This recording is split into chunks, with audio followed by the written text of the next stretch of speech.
പുനർജനിയിലെ 2 റിപ്പോർട്ടുകൾ അതാണ് നമ്മളിപ്പോൾ ചർച്ച ചെയ്തുകൊണ്ടിരിക്കുന്നത്. അപ്പോൾ പ്രധാനപ്പെട്ട വാർത്തയാണ്. ഈ വാർത്തയിൽ ഒന്നാമത്തേത് സിബിഐ അന്വേഷണത്തിന് ശുപാർശ ചെയ്യുന്ന റിപ്പോർട്ടാണ്. ആ സിബിഐ അന്വേഷണം വരുന്നു, ശുപാർശ വന്നിരിക്കുന്നു എന്നുള്ള വാർത്തയെക്കുറിച്ച് നമ്മൾ സംസാരിച്ചുകൊണ്ടിരിക്കുമ്പോഴാണ് രണ്ടാമത്തെ റിപ്പോർട്ട് അതിന്റെ ഉള്ളടക്കം പുറത്തുവരുന്നത്. നമുക്കൊപ്പം ടി വി പ്രസാദും ഹരിമോഹനും റോഷിപാലുമാണ് ഉള്ളത്. ഹരിമോഹൻ, നമ്മുടെ മുന്നിലേക്ക് ഇന്ന് രാവിലെ എത്തിയ വാർത്ത അത് ഒരു സിബിഐ അന്വേഷണം ആവശ്യപ്പെടുന്ന തരത്തിലുള്ള റിപ്പോർട്ടാണ്. ആ ശുപാർശ ആരാണ് ചെയ്തതെന്ന് ചോദിച്ചപ്പോൾ അത് നമുക്ക് പ്രതികരണങ്ങൾ പലതരത്തിലാണ് വന്നത്. ഇതിന്മേലുള്ള വൈരുദ്ധ്യത്തിൽ എന്താണ് നമുക്ക് നമ്മുടെ അന്വേഷണത്തിൽ ബോധ്യമാകുന്നത്?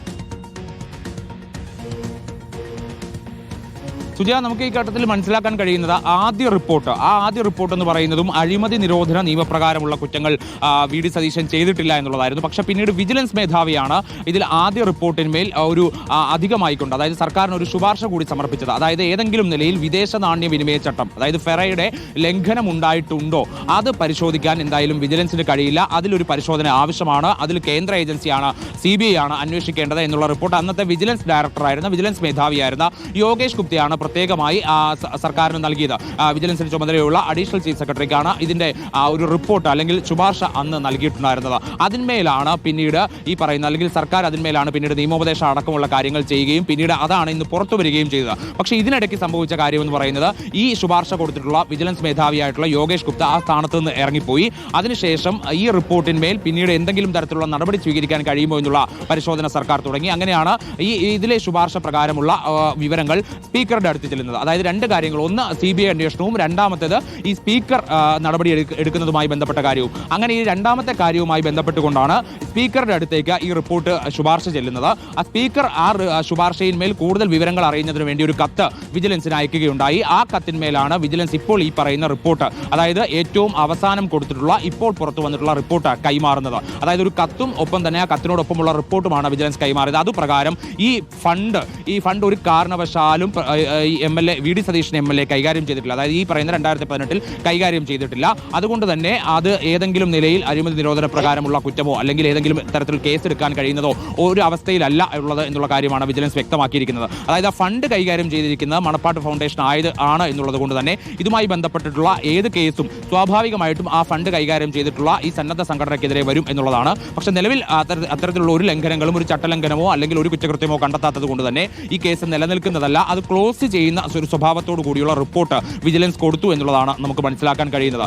ആദ്യഘട്ടത്തിൽ ഇത് വിജിലൻസ് മേധാവിയുടെ ഒരു താല്പര്യത്തോടു കൂടി അദ്ദേഹം ഇതിന്റെ ഫെറ ലംഘനം നടന്നിട്ടുണ്ടാകാനുള്ള സാധ്യത കൂടി കണക്കിലെടുത്തുകൊണ്ടാണ് CBI അന്വേഷണം ശുപാർശ ചെയ്തത്. അന്ന് SP അങ്ങനെ ഒരു കാഴ്ചപ്പാടില്ലായിരുന്നു. SP പറഞ്ഞത് അഴിമതി നിരോധന നിയമപ്രകാരമുള്ള കുറ്റങ്ങൾ ചെയ്യാത്തത് കൊണ്ട് അത് അന്വേഷണം അവസാനിപ്പിക്കുന്നു എന്നുള്ള നിലപാടായിരുന്നു. പക്ഷേ വിജിലൻസ് മേധാവിയാണ് അതിനകത്ത് കൂടുതൽ സാധ്യതകൾ ഇങ്ങനെ ഉണ്ടാകാം എന്നുള്ള ഒരു കാര്യം ചൂണ്ടിക്കാണിച്ചുകൊണ്ട് CBI അന്വേഷണത്തിന് ശുപാർശ നൽകിയത്. പക്ഷേ എന്തായാലും രസകരമായിട്ടുള്ള ഒരു കാര്യം എന്ന് പറയുന്നത് ഏകദേശം 10-11 മാസങ്ങൾക്ക് അക്കൗണ്ടിലേക്ക് പണം വന്നോ? അതാണ് പ്രധാനപ്പെട്ട ചോദ്യം. പണം വന്നു എന്ന രീതിയിൽ പ്രചാരണം നടത്തിയവർ അപ്പോൾ ഇനി എന്ത് പറയും എന്നുള്ള ചോദ്യം അവിടെ നിൽക്കുകയാണ്. പുനർജനിയിൽ പ്രതിപക്ഷ നേതാവിന് വിജിലൻസിന്റെ ക്ലീൻ ചിറ്റ് നൽകുന്ന റിപ്പോർട്ടിന്റെ ഉള്ളടക്കമാണ് റിപ്പോർട്ടർ ഇപ്പോൾ പുറത്തുവിടുന്നത്. 2025 സെപ്റ്റംബർ 19 നൽകിയ റിപ്പോർട്ടാണ് ഇത്. മനോജ് എബ്രഹാം വിജിലൻസ് മേധാവി ആയിരിക്കുമ്പോഴാണിത് എന്നതും പ്രസക്തമല്ലേ ടി വി പ്രസാദ്?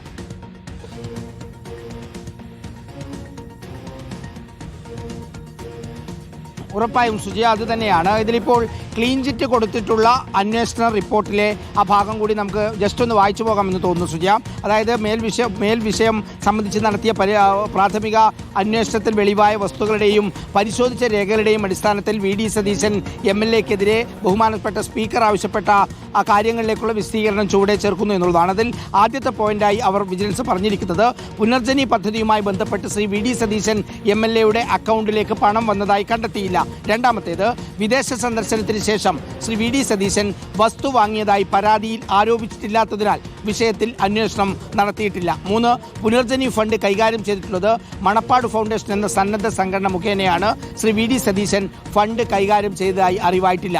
അഴിമതി നിരോധന നിയമപ്രകാരം സെക്ഷൻ 7A എന്നീ വകുപ്പുകൾ പ്രകാരമുള്ള കുറ്റങ്ങൾ ശ്രീ വി ഡി സതീശൻ ചെയ്തതായി കണ്ടെത്തിയിട്ടില്ല എന്നുള്ളതാണ് 19/9/2025 അവസാനമായി സമർപ്പിച്ചിട്ടുള്ള വിജിലൻസ് റിപ്പോർട്ടിന്റെ ഉള്ളടക്കമായി പറയുന്നത്. ഇതേ വിജിലൻസ് തന്നെയാണ് സുജയ നമ്മൾ നേരത്തെ ചർച്ച ചെയ്തതുപോലെ ഒരു 6 മാസങ്ങൾക്ക് മുമ്പ് യോഗേഷ് ഗുപ്ത വിജിലൻസ് ഡയറക്ടർ ആയിരിക്കുന്ന സമയത്ത് കൊടുത്ത റിപ്പോർട്ടിലെ വിശദാംശങ്ങൾ പുറത്തേക്ക് വന്നത്. അതുപ്രകാരം VD സതീശനെതിരെ CBI അന്വേഷണത്തിന് ശുപാർശ ചെയ്തുകൊണ്ടുള്ള റിപ്പോർട്ടാണ് മുഖ്യമന്ത്രിയുടെ ഓഫീസിൽ ഇപ്പോഴുമുള്ളത്. അതേ വിജിലൻസ് തന്നെയാണ് രണ്ടാമത്തെ റിപ്പോർട്ടിൽ പുനർജനിയിൽ VD സതീശൻ തെറ്റായി ഒന്നും ചെയ്തിട്ടില്ല, ഫണ്ടുകൾ നേരിട്ട് കൈകാര്യം ചെയ്തിട്ടില്ല, കൈകാര്യം ചെയ്തത് സന്നദ്ധ സംഘടനയാണ് എന്നുള്ള വിവരങ്ങൾ കൂടി പുറത്തേക്ക് വരുന്നത്. സുജയ, ഒരു കാര്യം ഉറപ്പാണ്, എന്തായാലും ഇക്കാര്യത്തിൽ ഇനി വേറേണ്ടതപ്പോൾ VD സതീശന്റെ പ്രതികരണമാണ്. 2 റിപ്പോർട്ടുകൾ, സർക്കാരിന്റെ വിജിലൻസിന്റെ 2 റിപ്പോർട്ടുകൾ. ഈ 2 റിപ്പോർട്ടുകളിൽ ഇപ്പോൾ വിവാദങ്ങൾക്ക് മറുപടി പറയാൻ തടയിടാൻ കൊണ്ടുവന്ന ആയുധം, ആ ആയുധം എത്രത്തോളം ഇനി ഉപയോഗിക്കാൻ കഴിയും, ആയുധത്തിന് എത്ര മൂർച്ചയുണ്ട്, പുനർജനിയുടെ മൂർച്ച കുറയുകയാണോ, ഈ 2 റിപ്പോർട്ടുകളിലെ വൈരുദ്ധ്യം ചർച്ചയാവുകയാണ്.